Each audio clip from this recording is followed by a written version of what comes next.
इज्तिमाअत। हमारे इज्तिमाअत की नौइयत जलसों से बिल्कुल मुख्तलिफ है। जलसों और कॉन्फ्रेंसों में ज्यादातर तकरीरें होती हैं, जुलूस निकलते हैं, नारे बुलंद किए जाते हैं, लेकिन इस नौइयत की कोई चीज यहाँ न हुई न होगी। हमारे इन इज्तिमाअत के इनेकाद के असल गर्ज हंगामा आराई नहीं है और न तवज्जुहात अवाम को अपनी तरफ खींचना मकसूद है, बल्कि गर्ज सिर्फ ये है कि हम एक दूसरे से वाकिफ हों, बाहम करीब तर हो जाएं, आपस में ताउन की सबीलें निकालें, साहिब अमर आपसे और आप साहिब अमर से शख्सी तौर पर वाकिफ हों और इसे आपकी कुव्वतों और सलाहियतों का ठीक ठीक अंदाजा हो ताकि वो आपसे मुनज़्ज़म काम लेने की कोशिश करे। वक्तन फवक्तन हम अपना और अपने काम का जायजा लेते रहें, अपनी नाकामियों और कोताहियों को समझें और इन्हें दूर करने की कोशिश करें और बहामी मशवरों से अपने काम को आगे बढ़ाने की तदबीरें सोचें।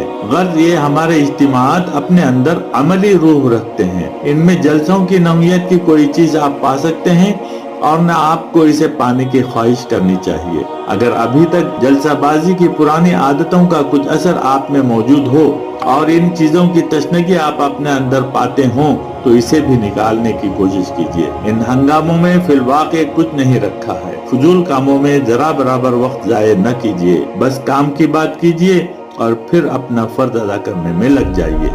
रोदात जमात इस्लामी हिस्सा सुवा।